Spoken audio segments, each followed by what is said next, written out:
taking place in Boroughhead tonight, and I wish Dan, Ralph and his team well in the Clavey this evening.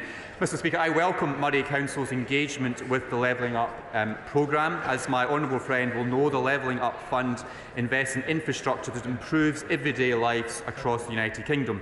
To date, 8 Scottish projects have been successful, funded to a value of over £171 million. The United Kingdom Government will shortly make an announcement on successful bids from round 2 of the Levelling Up Fund, and I look forward to seeing more successful Scottish bids as part of this announcement. Mr Speaker, can I ask the Deputy Assistant Junior Viceroy if he could just come to the dispatch box and be honest that actually Scotland is being shortchanged as a result of being dragged out of the European Union when we used to benefit from so much more in the way of regional development money rather than the poxy pork barrel politics of levelling up money? Minister. Mr Speaker, I'm disappointed that the honourable member does not welcome this additional investment that's been made by this government into Scottish communities across Scotland. We are making decisions based on real devolution, supporting local councils across Scotland, invest in local communities, whilst the Scottish Government takes increasingly more powers away from those local councils. Mr Speaker. Thank you, Mr Speaker. With permission, I will answer questions 3 and 6 together. Scotland is, of course, already benefiting from the United Kingdom's independent trade policy. To date, we have signed 71 trade deals with non-EU countries and the European Union, worth £808 billion in 2021. And as you will know, Mr Speaker, we have further high-value deals in sight with the Trans-Pacific region, India and the Gulf states. My priority is to ensure that Scotland's best interests continue to be represented in our ambitious programme of free trade agreement negotiation. Mr Speaker, the UK Government has an extensive overseas network via its embassies, the British Council and so on. What steps is my right honourable friend taking to ensure that the UK Government works collaboratively with the Scottish businesses, especially SMEs, the Scottish Government to maximise opportunities and utilise resources to best promote the Scottish brand and businesses overseas? Minister. Our response to the recent Scottish Affairs Committee inquiry into promoting Scotland internationally highlights the wide range of activities which the Scotland Office, FCDO and DIT are undertaking around the world to promote Scottish interests across diverse areas, including trade and investment. UK Export Finance has provided £2.1 billion to Scottish companies since 2016-17, supporting a range of businesses including food processors, hydro research, manufacturing and renewable energy. Our approach to attracting foreign investment in Scotland is driven by the Office of Investment, launched in 2020. The successes of this programme, Mr Speaker, are clear, with 4,408 new jobs created by overseas investment. Mr Speaker, does the Secretary of State agree that the United Kingdom securing the double taxation agreement with Brazil, with its 212 million population, is a very significant event for many Scottish exporting businesses, and that the UK's work to agree geographical identification for Scottish whisky in Brazil will help secure even more jobs in Scotland? Minister. Yes, Mr Speaker, I do agree, and I commend my honourable friend for his efforts as the government's trade envoy to Brazil. As he will know, Scotland exports the most goods from the United Kingdom to Brazil, so stands to benefit greatly from the agreement on double taxation when implemented. Given the importance of the Brazil export market, I also share his ambition of securing GI protection for Scotch whisky in Brazil as soon as possible, for the obvious benefits this will bring to both producers and consumers of our national drink. Mr Speaker, I assume that you will be surprised and delighted to learn that last summer a Bollywood biopic was filmed in Caithness in my constituency. That was a lot of dosh being spent in the north of Scotland. Screen tourism brings in almost £65 million for Scottish businesses. More than half of the people in the UK think that Scotland is one of the finest film and TV locations. So can I ask the Minister what he's going to do to promote Scotland as one of the best film locations in the world? Mr. Speaker, I very much agree with the honourable member's points about the Scottish film industry. I know he has a distinguished career on the stage during his time in the pantomime season. There is a real opportunity here for Scotland. We can see the benefits from Scottish tourism, from TV shows like the Outlander and the BBC's recent Traitors show. I'm meeting Visit Scotland next week, and I look forward to discussing these opportunities further with them. Thank you. I don't know where all this tush that we've heard comes from this morning, but the reality of trade arrangements in Scotland and the UK means that £15 billion is less spent than it would have been in the last quarter of 2022 than it would have been because of Brexit. What does he have to say to businesses in Scotland suffering under this calamitous Brexit that they didn't vote for? And when is he going to do something or anything that will help Scotland to escape this Brexit disaster? Mr. Speaker, I know the honourable member and the SNP historically have been anti-trade, but this government is unquestionably committed to expanding the trade opportunities for Scotland. Trade continues to grow, trade continues to be an opportunity for the Scottish economy, and trade, Mr. Speaker, creates jobs for Scotland. Stevens. Mr. Speaker. Here. Mr. Speaker, with permission, I will answer questions 4 and 7 together. Like many countries around the world, the UK faces the dual challenge of a recession and high inflation. That's why the Prime Minister has made tackling inflation a key priority. As outlined in the Chancellor's autumn statement, this government is committed to supporting the most vulnerable households across the United Kingdom with £12 billion worth of direct support in 2023-24.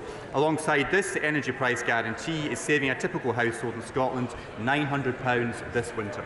Mr. Stevens. Thank you, Mr. Speaker. I thank the Minister for his response. Now, he'll know, in contrast to the UK energy resources which were privatised under previous Conservative administrations, France's publicly owned company can cap energy prices at 4%, and Germany's cut VAT in energy to 7%. So can I ask the Minister what representations made to government colleagues to follow European examples and prevent costs going up at source, saving money for people, businesses and taxpayers? Minister. Mr. Speaker, this government is committed to supporting the most vulnerable in Scotland through this inflationary crisis, through the extra support that's going to the Scottish Government, the record-breaking block grant, together £1.5 billion worth of additional funding through the Barnett consequentials. That is on top of the energy support packages that has been put in place by this government. This compassionate Conservative government will continue to work to support the most vulnerable in Scotland and across the United Kingdom. Anna Kayser. Thank you, Mr. Speaker. Data from the UK Government shows that standing charges for Scottish households are above the UK average. Yet Scotland is an energy-rich country in her own right, producing over 60% of the UK's gas and a third of its green electricity. This broken Westminster system results in my constituency of Airdrie shocked and those across Scotland struggling with the cost of living. So can the department explain why people in energy-rich Scotland are paying more despite being energy producers? Mr. Speaker, as the Honourable Lady will know, Ofgem are currently reviewing the charges structure. The UK Government continues to engage with Ofgem as part of that process. Ofgem are independent of the UK Government, and we look forward to the recommendations that they bring forward. General Secretary of State Ian Murray. Thank you, Mr. Speaker. Last week, analysis of average wages in Scotland showed that they are almost £800 lower in real terms than when this government came to power 13 years ago. And my own constituency, £6,000 lower. That's the result of 13 years of Tory and SNP incompetence in not growing the economy. So does the Minister agree with me that after 13 miserable years of Tory wage stagnation, and with inflation now soaring into double digits, that this cost of living crisis for families in Scotland is made in Downing Street? Minister. Mr. Speaker, no, I do not agree with the honourable member. This government is committed to ensuring that wages go further and people can keep more of what they earn. From April 2023, we're increasing the national living wage by 9.7%, the biggest ever cash rise, meaning an extra £1,600 a year for a full-time worker over 23. Since 2010, this government has also increased tax-free allowances for both both income tax and national insurance for more than inflation, roughly doubling them in cash terms, taking millions more people out of paying tax altogether. Mr Speaker, I'm sure workers in Scotland will be delighted to hear that when they can't afford to pay their bills this winter. Workers in Scotland see their wages lower today in real terms than they were in 2010. So it's no wonder in Scotland that teachers are on strike, nurses in the RCN and ambulance workers in the GMB have rejected the Scottish Government's pay offers. It's the same across the UK, yet we now learn that instead of negotiating in good faith, this UK Government wants to strip those workers of their rights. So does the Minister think it's right to clap nurses, teachers and many more public sector workers 1 year, only to propose sacking them the next for asking for a fair pay rise? Mr Speaker, as the honourable member well knows, the reasons why there are public sector workers striking in Scotland is because of the incompetency of the SNP government in Edinburgh. This government is taking action to ensure that public services are protected through the anti-strike legislation, and that is ensuring that people who use the NHS and other essential services are protected from these types of strike action.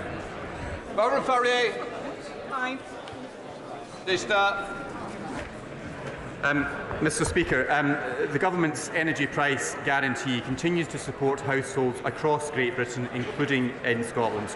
The autumn statement by the Chancellor set out how the scheme will be adjusted by reducing typical household energy bills to an annual equivalent of around £3,000 from April 2023 until April 2024, saving an average £500 per household. Thank you, Mr Speaker. A constituent contacted me before Christmas as she was struggling to keep up with her home energy costs. When my office contacted her provider, we found that there was little support for her as a victim of Helms, the huge costs related mostly to the Green Deal. What discussions has the Secretary of State had with his Cabinet colleagues about tailored energy support for Scottish victims of the Green Deal scam?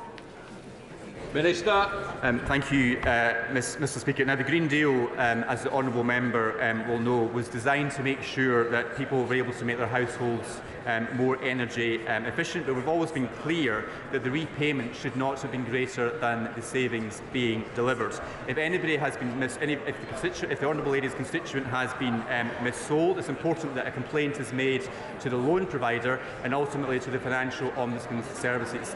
If that route has been pursued and the honourable lady still needs some assistance, please do contact me. I'm happy to meet her to discuss it further. Minister Liz Twist. Speaker, one of the reasons families in Scotland are paying some of the highest electricity bills in Europe is because of 13 years of failed Tory and SNP energy policies. Scotland is a key contributor in delivering a secure, affordable, low-carbon energy system for the whole of the UK. Under Labour's proposals, we would lower bills for Scottish households and be energy independent, with a plan for clean power by 2020. Now, the former Conservative Energy Minister, Claire Perry, says Labour are serious about Britain's energy crisis, unlike my former party. Does the Minister agree with his former colleague?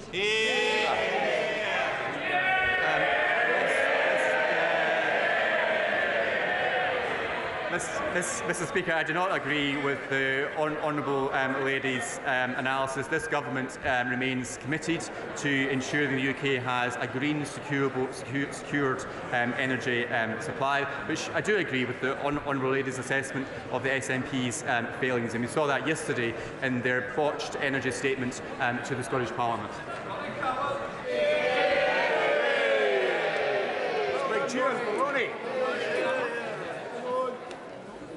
Mr Speaker, I trust the honourable gentleman recalls that this House overwhelmingly rejected the motion to which he refers to, because this government is focused on delivering for the people of Scotland. That means helping tackle on the cost of living, protecting our long-term energy security and growing our economy. In this place, the Secretary of State for Scotland, while explaining the UK Government's lack of appetite for a referendum on Scotland's place in the United Kingdom, repeated many times the route to referendum in 2014 involved consensus between the governments. Given that democracy is fuelled by consensus, is the Secretary of State for Scotland working towards establishing that consensus, or is he content to deny the people of Scotland their democratic voice? Mr Speaker, the Secretary of State for Scotland and this Government will continue to work with the Scottish Government to deliver on the priorities of the people of Scotland. That is dealing with the cost of living, that is dealing with the NHS, that is dealing with our education system, and a long list of other issues which the Scottish Government are completely failing to deliver on. It is certainly not another independent referendum.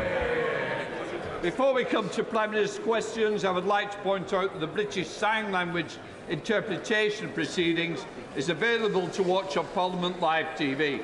We start with questions to Prime Minister. Count Smith. Question number 1, Mr Speaker. Prime Minister.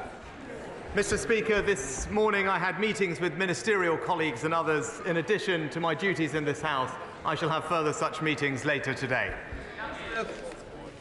There are no NHS dentists taking on patients in Lancaster and Fleetwood, and for those constituents of mine lucky enough to have one, they're waiting months for an appointment. So can I ask the Prime Minister how long he had to wait for his last NHS dentist appointment? Prime Minister. Well,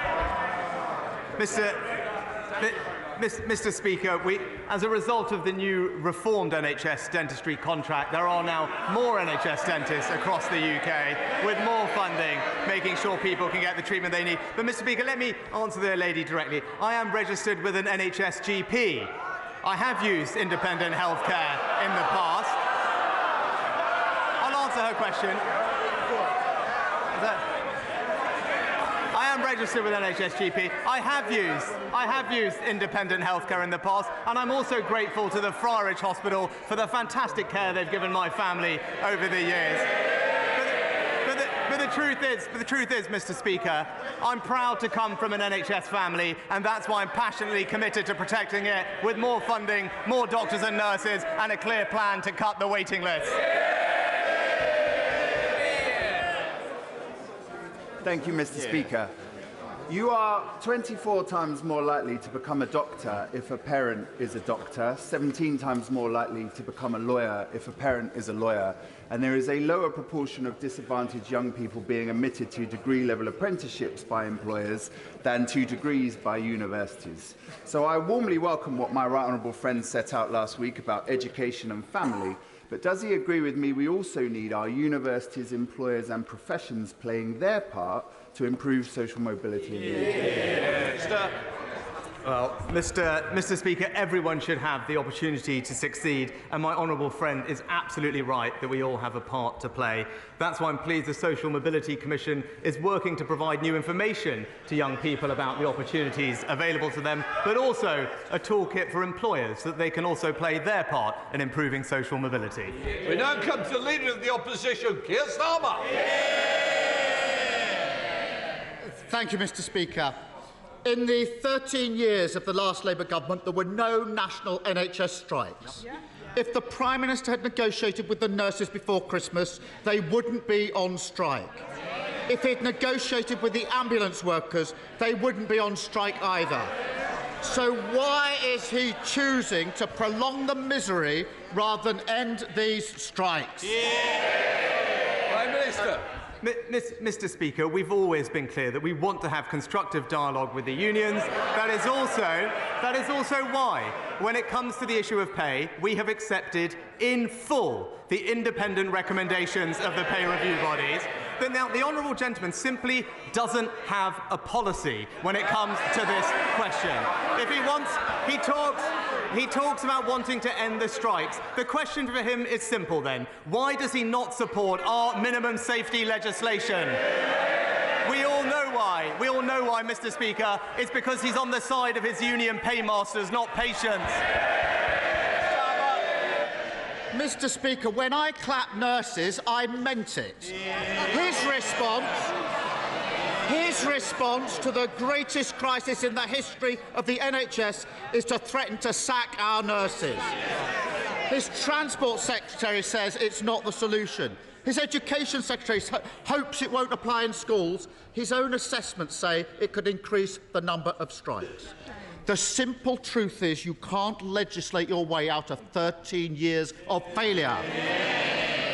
Between 2010 and 2019, before anyone had heard of COVID, Prime Minister, the number of people stuck on the NHS waiting list doubled. Why do patients always wait longer under the Tories? Whoa. This is the new year. I want to start off with the refreshed chamber, but certainly not by interruption. Prime Minister.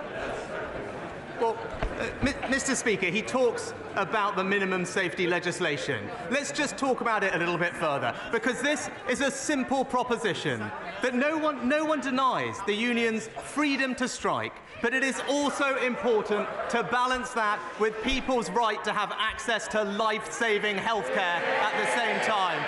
Mr. Speaker, this shouldn't be controversial. This shouldn't be controversial. The International Labour Organization supports minimum service levels. They're present in France, in Italy, in Spain. Normally, he's in favour of more European alignment, Mr. Speaker. Why not now? Mr. Speaker, they've gone from clapping the nurses to sacking the nurses. It's that simple. And to add insult to injury, they're the cause of the crisis. His government commissioned a report on waiting times. He knows this. His own report says this is not a COVID problem, it's 10 years of managed decline. As a result, 7.2 million people are now waiting for treatment. He says he wants to be held to account over that. So let's be very clear. Is his promise merely to get those numbers back to where they were before COVID, that's 4.6 million, or back to where Labour had them in 2010, almost half of that? Which is it? Mr. Speaker, again, let's just start with the facts. The honourable gentleman seems to completely ignore the fact that not just in England, but in Scotland and in Wales and in many other European countries, COVID has had an extraordinary impact on health services. Now we have a very clear plan to bring the waiting list down, and it's one that the NHS supports. But I tell you what the NHS doesn't need. What they don't need is Labour's idea. What they don't need is Labour's only idea, which is for another completely disruptive, top-down, unfunded reorganisation buying out every single GP contract. Now, these aren't my words, Mr. Speaker. The CEO of the Nuffield Trust said it will cost a fortune and it's out of date, just like the Labour Party. Mr. Speaker, so he can't tell us how much he'll reduce waiting lists by or when. So much for accountability that he wants. As ever with this Prime Minister, you scratch the surface and you find there is nothing there. Last month, 1.4 million people waited more than 4 weeks for a GP appointment. When Labour left government, you were guaranteed an appointment in 2 days. When does the Prime Minister expect to get back to that? Well, Mr. Speaker, when it comes to waiting lists, we've already eliminated 2-year wait lists, done last year. We're on track this spring to eliminate those waiting 18 months, with a clear plan to go further, to eliminate those waiting 52 weeks by next spring. And we're doing that with record funding, more community diagnostic centres, more surgical hubs and more patient choice. And that's why, Mr. Speaker, I've made tackling wait lists one of my 5 priorities. But what are his? They seem to change every single week. Right? That first, he was against NHS outsourcing. Now, he's apparently in favour of it. He's inconsistent, unprincipled, and in hock to his union. I wonder if Order. Can I just remind the Prime Minister, it's Prime Minister's questions, not opposition questions. Keir Starmer. Thank you, Mr. Speaker. I heard the Prime Minister saying he's now registered with an NHS doctor, so he'll soon enjoy the experience of waiting on hold every morning at 8 a.m. to get a GP appointment. But I can tell him that those that are waiting now don't want another round of empty promises or boasting about what he's done. They just want to know when they'll be able to see a doctor. And this is not just about routine care. There could be nothing more terrifying than being told you might have cancer. That's why the last Labour government brought in a guarantee you'd been seen by a specialist within 2 weeks. Today, 50,000 people are waiting longer than that. 50,000. And everyone in this House will appreciate the anxiety that they're feeling.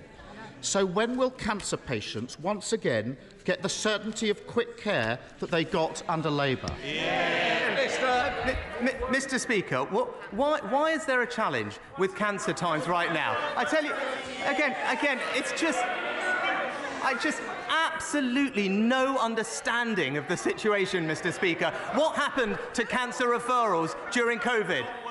They went down by almost 2/3, Mr. Speaker. That was because of a pandemic that they went down. And by the way, if we had stayed and listened to him, we'd still be in lockdown and there'd be even more waiting lists, right, Mr. Speaker? But actually, right now, there are record levels of cancer treatment as we catch up with those missed things. But he talks about what's terrifying, Mr. Speaker. What's terrifying is right now.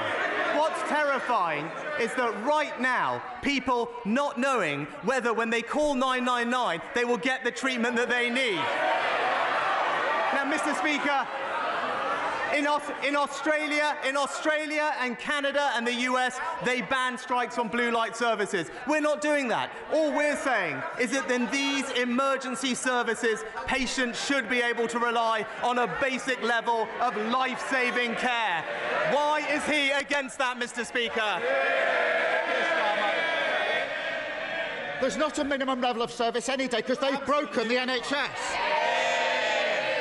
And he's not promising that people will get to see a doctor in a few days, like they did under Labour.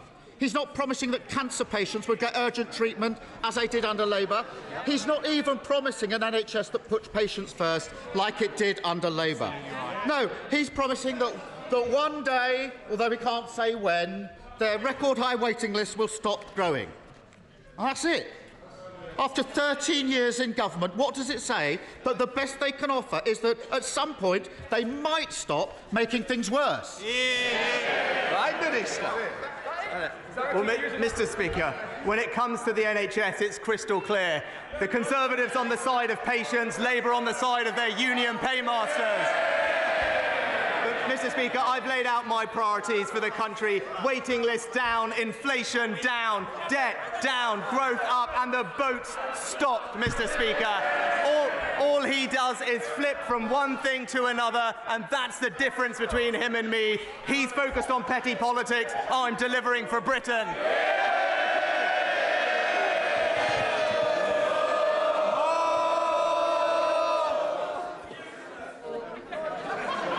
Thank you, Mr. Speaker. On behalf of my constituents in Truro and Falmouth, actually, I would like to thank all of the health and social care professions in Cornwall for all of the hard work they're doing in a particularly difficult winter. In Cornwall, we don't get any respite in the summer because everybody comes to Cornwall for their holidays, which is brilliant. But so there is no respite in the summer or the winter for our health and social care professionals. And in addition to that, Mr. Speaker, when we're trying to recruit people into social care, which is a vocation,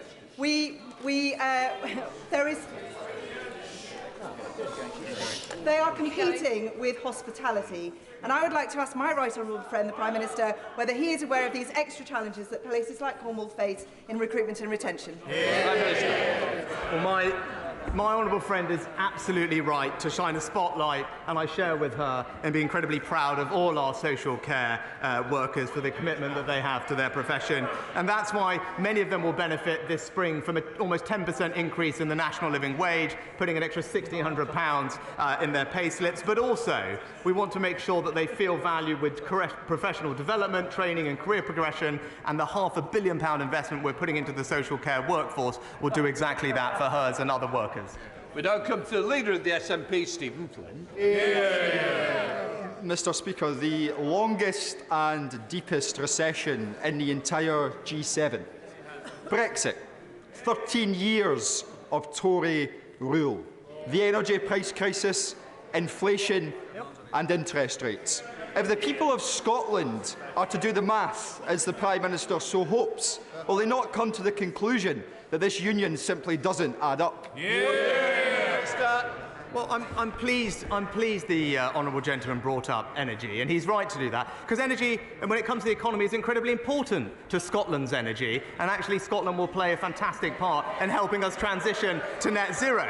But what we do now know is that the Scottish Government don't want to support Scottish energy industry and the 200,000 jobs that it produces. I'm keen to work with the Scottish Government to support the North Sea, because it's something that we're all very proud of in the United Kingdom.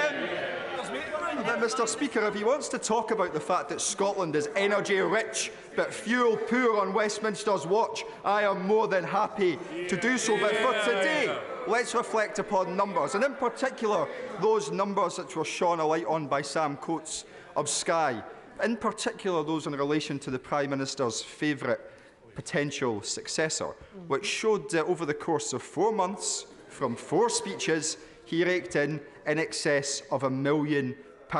Does the Prime Minister not find it utterly perverse that senior members of the Conservative Party are feathering their nest in this way, whilst at the same time seeking to deny working people the opportunity to strike for fair pay? Well, Mr. Speaker, I don't think we need to talk about our predecessors, but I remember.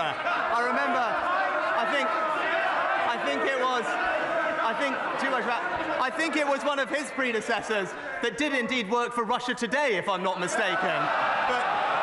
But what I would say is he talks about the priorities. You know, yesterday the SNP spent time talking yet more about independence at a time when we should be talking about delivering for people across the United Kingdom, focusing on their jobs, improving the NHS across the UK, in Scotland as in everywhere else. That's the kind of thing I want to talk to the Scottish Government about, and I hope that he'll work with me to do that.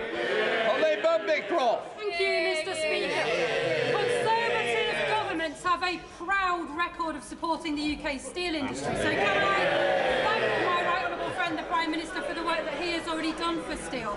He will know that steel is a vital strategic industry. Absolutely. It is essential for everything we do, from defence to growth. So can I ask him, will he do everything he can to ensure that we are always able to make steel in this country? And does he agree with me that steel is always safest under a Conservative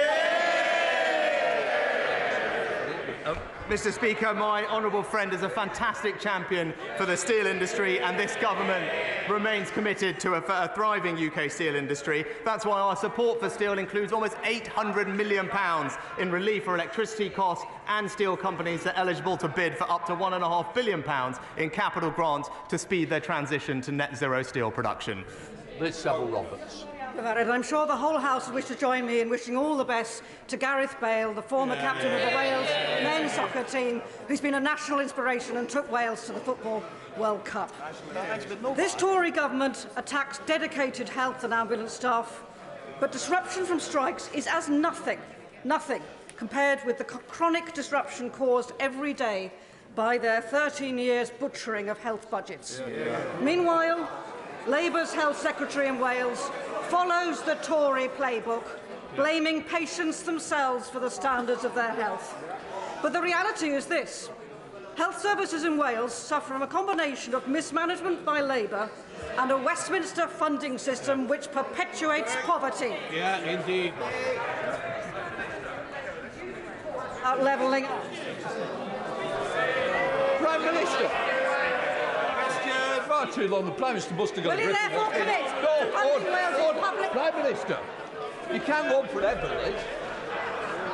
Well, Mr. Speaker, first of all, let me join with the Honourable Lady as a Southampton fan. Gareth Bale, also a hero of mine as well, and I wish him well.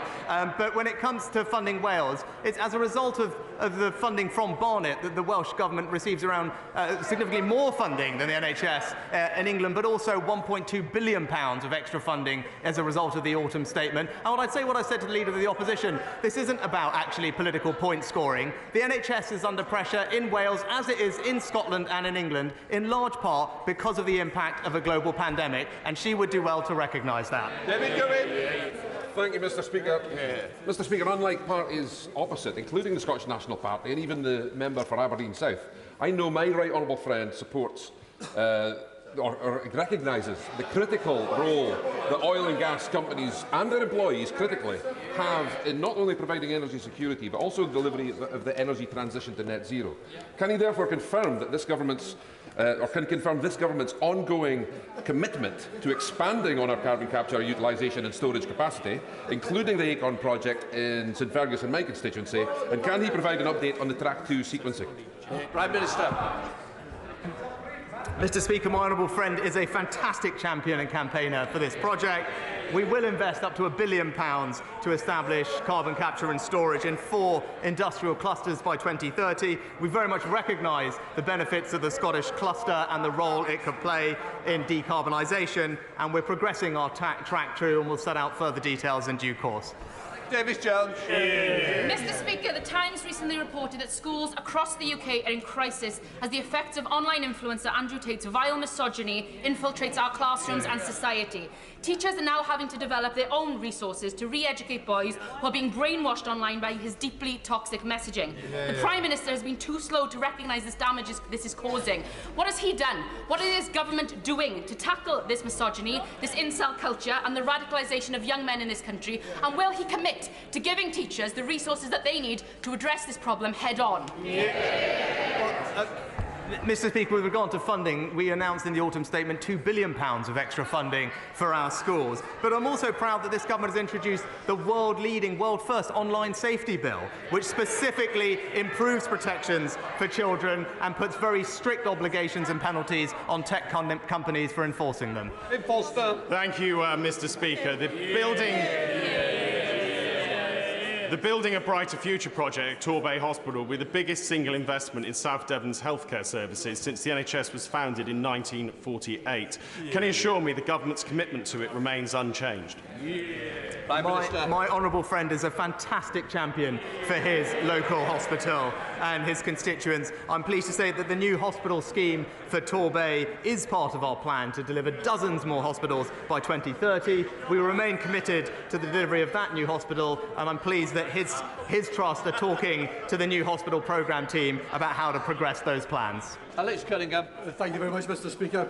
Taxpayers are set to lose tens of millions of pounds after the transfer of valuable public assets to 2 Teesside businessmen, all without a full and transparent procurement process. And a relative of one of those people is now benefiting from millions of pounds worth of scrap from the same Teesworks site. Will the Prime Minister launch an inquiry into these crony contracts? And whilst he's at it, tell his Environment Secretary to get serious about the environmental disaster of the Teesside Coast, which is linked to the site. Prime Minister. Well, Mr. Speaker, as the honourable gentleman will already be aware, DEFRA already carried out a comprehensive, evidence-led investigation, considered everything robustly, and concluded that natural causes was most likely responsible for some of the things that we saw. But we recognise people want a thorough investigation of this issue, and DEFRA have confirmed that an independent panel will be set up to report quickly. Philip Davies.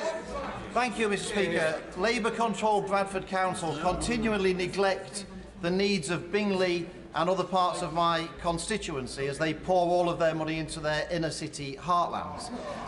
Therefore, my constituents look to the government in order to put right their failings. That's why the Levelling Up Fund is so important.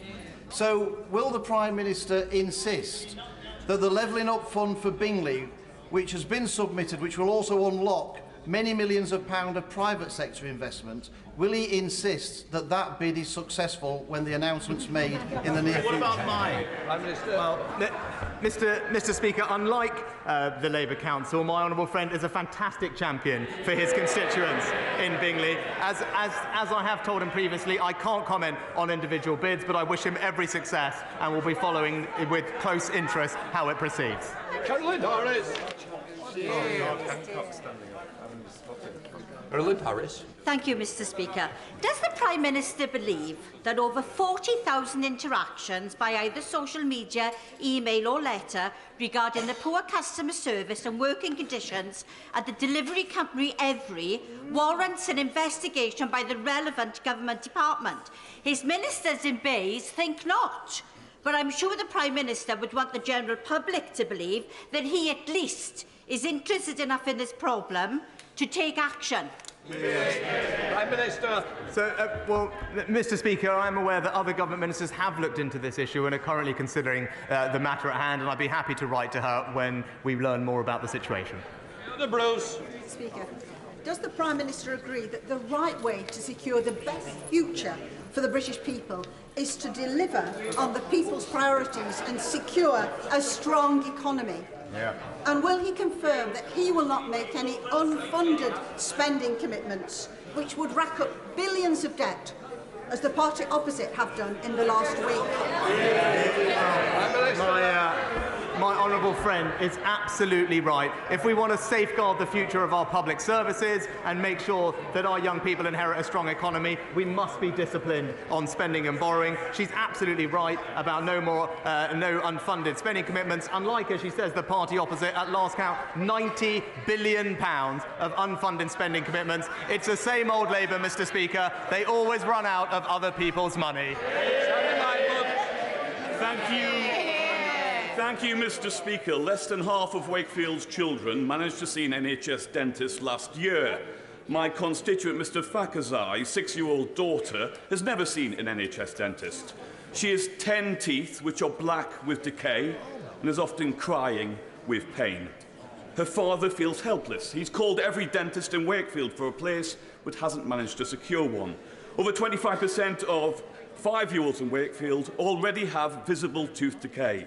So when will the Prime Minister stop dithering and take action to address our national dental emergency? Prime Minister. Well, Mr. Speaker, I'm very sorry to hear about the case raised by the honourable gentleman. I'm happy to look into that specific one more closely. But as I said in answer to an earlier question, we have recently reformed the NHS dentistry contract, hundreds of millions of pounds of more funding and more dentists, which should make a difference around the country. But I'll write to him on the specific case. Liz Ross.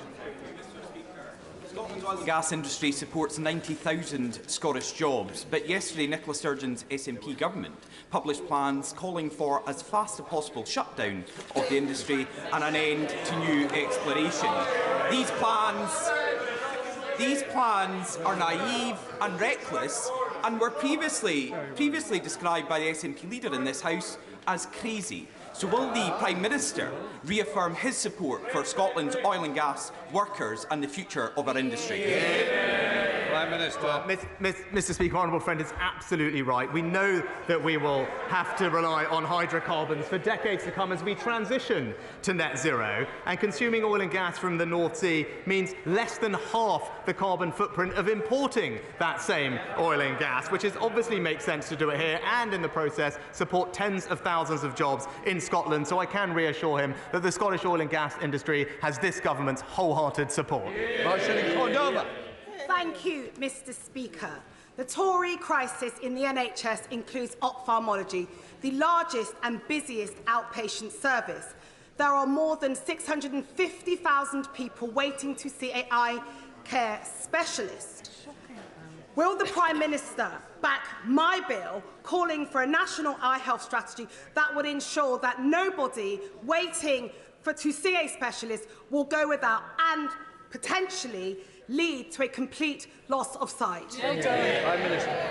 Can I thank the honourable lady for her campaigning in this area, and we are taking action to improve things. Over the past 5 years, the National Institute for Health and Care Research has invested more than £100 million to support research into eye conditions. But I know that there's more we can do, and my honourable friend, the Minister, I believe, is sitting down to talk to the honourable lady in due course, and I look forward to hearing about those comments. Duncan Smith. Mr. Speaker, today I and others met with Sebastian Lai, the son of Jimmy Lai, who languishes in prison, the ex-owner of Apple Daily. I remind my right honourable friend that he is a British citizen and a British passport holder, and he now faces a trial at the end of the year in which he can be incarcerated under the new national security laws for life. For what? For publishing truth to power. Will my right honourable friend please now direct the rest of his government, particularly the Foreign Office, now to warn the Chinese government, if they persist with this, he, and alongside the Americans who have already done this, will threaten that the use of common law in Hong Kong will be taken away. Well, Mr. Speaker, my right honourable friend speaks with authority on these issues, and I thank him for his continued engagement on this critical issue. He knows the actions we have already taken with regard to Hong Kong, not least providing refuge for hundreds of thousands of people here, and being robust in standing up to what we believe to be Chinese aggression and indeed an undermining of the settlement that we fought so hard to achieve. He has my absolute assurance I will continue to remain engaged and robust on this, and I look forward to sitting down with him to discuss this particular issue in more detail as soon as possible. We're a Hobbs. Thank you, Mr. Speaker. Half of British women and a fifth of men have been sexually harassed at work or a place of study. The government's own figures show that 41 of those said their perpetrators faced no consequences. Thanks to cross-party and government support, my private member's bill, which has now passed committee stage, will bring about a culture change to protect workers from harassment and sexual harassment, both from fellow employees and third-party individuals. Will the Prime Minister join me in celebrating the cross-party work on this important change in the law, and by personally supporting its aims and objectives and ensuring its safe continued passage through this Parliament? Prime Minister. Can I thank the Honourable Lady for her important work on this issue? And sexual harassment has absolutely no place in the workplace, and everyone should be able to feel safe at work. Now, of course, we need to make sure that legislation doesn't have unintended consequences, but I know she is meeting with my right honourable friend, the Minister for Women and Equalities, to discuss her bill further, and I look forward to hearing her progress on that meeting. Matt Hancock. Thank you very much, Mr. Speaker.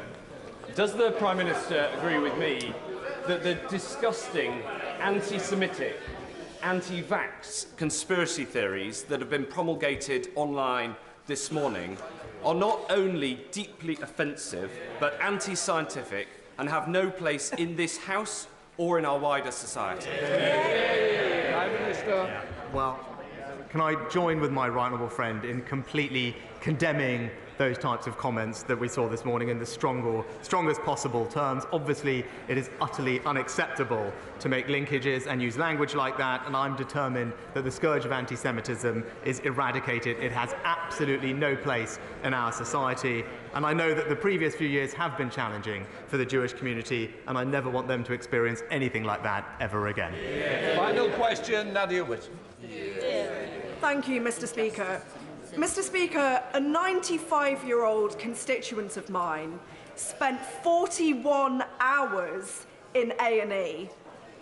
When will the Prime Minister admit that the NHS is collapsing because of 13 years of underfunding and do something about it instead of blaming the nurses striking to save it? Prime Minister. Mr. Speaker, first of all, I'm very sorry to hear about the experience of the elderly constituent that the Honourable Lady raised, and my sympathies go out to her. But this is not about blaming anybody. This is about recognising that the NHS, whether in Scotland, whether in Wales, where it is run by the Labour Party, whether here in England, is facing pressure as we recover from a pandemic. The right thing to do is to have a clear plan in place to work with doctors and nurses to ease that pressure. That's what we're focused on doing, and that's what our plans will deliver. Right, that completes Prime Minister's questions. We'll just let the chamber clear.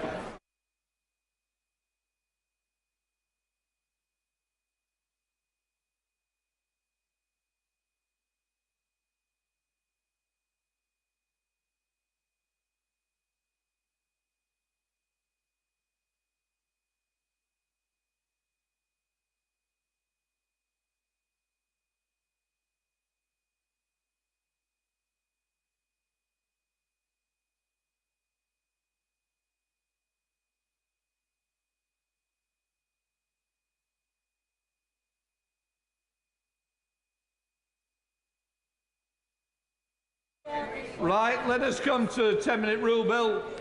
George Eustace. Thank you, Mr. Speaker, and I beg to move that leave be given to bring in a bill to reduce the duty charged on renewable liquid heating fuel to provide for the